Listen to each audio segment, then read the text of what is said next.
14 mai 1610, plein cœur de Paris. Le roi, Henri IV, est assassiné. C'est une onde de choc qui traverse toute la France, et même l'Europe. Mais ce qui va nous intéresser ici, ce n'est pas vraiment l'assassin lui-même, non. C'est l'histoire qui a suivi, une histoire de pouvoir, de complot et de propagande qui a façonné les siècles suivants. Alors, juste après l'assassinat, quelles sont les conséquences? Eh bien, elles sont immédiates, et elles sont brutales. L'assassine, un certain François Ravaillac, est exécuté publiquement.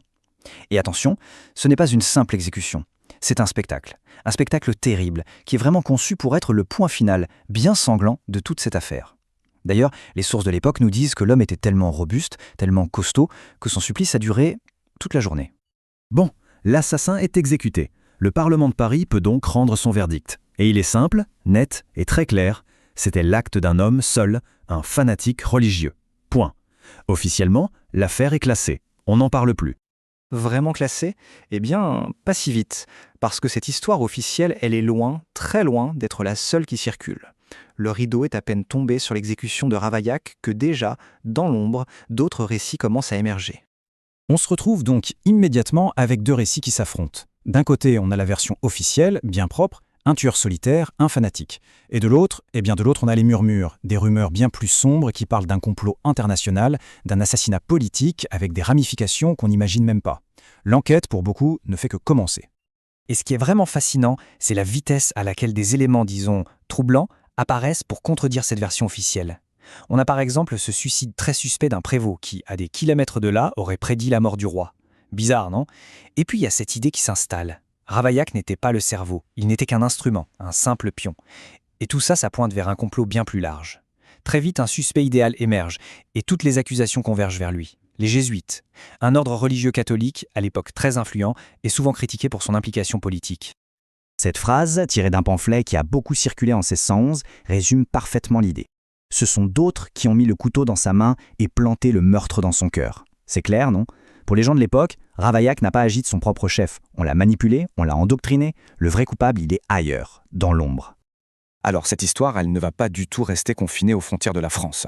Non, elle va très vite traverser la Manche et devenir, à Londres, un véritable outil de propagande, un avertissement politique. Pour bien comprendre pourquoi, regardons un peu la chronologie. En 1605, en Angleterre, on déjoue de justesse la conspiration des poudres, un complot catholique pour tuer le roi. 5 ans plus tard, en 1610, le roi de France est tué, par un fanatique catholique. Pour les Anglais, ce n'est pas juste une affaire étrangère, c'est un écho terrifiant de ce qu'ils viennent de vivre. La menace est la même, elle est juste de l'autre côté de l'eau. Et dès 1611, des pamphlets anglais font le lien très explicitement. Et comment fonctionne cette propagande? C'est simple, en opposant les deux rois. D'un côté, Henri IV, en France. Sa politique est conciliante. Il a même autorisé le retour des jésuites. Pour les protestants anglais, c'est vu comme de la faiblesse, une indulgence qui lui a été fatale. De l'autre côté, on a le roi Jacques Ier d'Angleterre. Lui, c'est la ligne dure. Il a fait exécuter le chef des jésuites. Il est donc présenté comme le protecteur de la foi protestante, celui qui sait comment gérer la menace. Bon, revenons en France. Pendant que l'histoire est instrumentalisée à l'étranger, sur place, avec le roi mort, qui a intérêt à cette situation? Un trône sans roi ou avec un roi enfant, ça crée un vide. Et le vide en politique, ça attire toujours ceux qui veulent le pouvoir.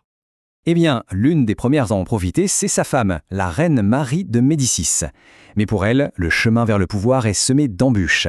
Il y a un obstacle majeur, ce qu'on appelait la querelle des femmes. C'était un très long débat, dans toute l'Europe, sur la capacité des femmes à gouverner. Leurs intelligences, leur caractère, tout était remis en question. Donc pour une femme prendre les rênes du pouvoir, c'était se lancer dans une véritable bataille idéologique. Mais Marie de Médicis est loin d'être passive. Elle n'hérite pas simplement du pouvoir, non. Elle va le construire, le consolider, le défendre. Comment? D'abord, elle se fait déclarer régente pour gouverner au nom de son fils, le jeune Louis XIII. Ensuite, elle lance une énorme campagne de propagande. Elle utilise pour ça des cérémonies publiques grandioses, ce qu'on appelle les entrées royales, pour forger son image de dirigeante légitime et puissante. C'est comme ça qu'elle va naviguer dans ce contexte hostile de la querelle des femmes et sécuriser sa place à la tête du royaume. L'autre grand acteur qui essaie de tirer son épingle du jeu, c'est le Parlement de Paris. Eux aussi, ils voient l'opportunité. Avec un roi enfant sur le trône, il y a une faiblesse au sommet de l'État. Alors ils se présentent comme les vrais protecteurs du royaume. Ils vont utiliser tout le discours anti-jésuite, non pas par conviction, mais comme un outil politique pour affirmer leur propre importance. Ils vont même jusqu'à se déclarer, avec beaucoup d'audace, les pères de la patrie. En gros, ils essaient de confisquer l'autorité royale à leur profit. Et c'est là qu'on arrive au point crucial. L'histoire de la mort d'Henri IV, le récit de son assassinat, devient finalement plus puissant que l'homme lui-même. Son fantôme, son mythe, va être utilisé pour gouverner, bien après sa mort. Voyons un peu comment cette manipulation a duré pendant des siècles. Ce graphique est assez spectaculaire. On voit que, pendant presque 2 siècles, entre 1610 et 1800, on commande très peu de peintures officielles d'Henri IV. Et puis, d'un coup, entre 1814 et 1830, c'est l'explosion, près de 90 tableaux. Alors, pourquoi ce retour en grâce soudain? C'est simple. En 1814, c'est la Restauration. Les Bourbons reviennent sur le trône et pour légitimer leur pouvoir, ils ont besoin de se raccrocher à une figure populaire de leur lignée. Et qui de mieux que le bon roi Henri? Et l'histoire ne s'arrête pas là. On avance encore dans le temps. On est en 1858. L'empereur Napoléon III survit à une très violente tentative d'assassinat. Sa réaction, presque immédiate. Il commande une peinture très graphique, très crue du meurtre d'Henri IV. Le message derrière cette commande est un avertissement public à peine voilé. Si on tue le chef de la nation, c'est le chaos et la ruine pour tout le monde. L'analyse est très claire. Il suggère que si on réussit à le tuer, lui, Napoléon III, comme on a tué ce bon roi, alors l'Empire s'effondrera dans le chaos.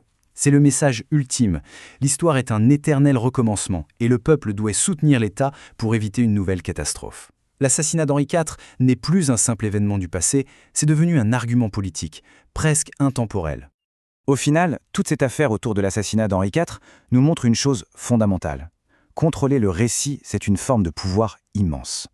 La mort d'un seul homme a donné naissance à une multitude d'histoires, chacune servant un agenda politique précis. Et ça nous laisse avec une question qui est peut-être plus pertinente aujourd'hui qu'elle ne l'a jamais été. Dans quelle version de l'histoire vivons-nous actuellement? Qui écrit les récits qui façonnent notre propre monde?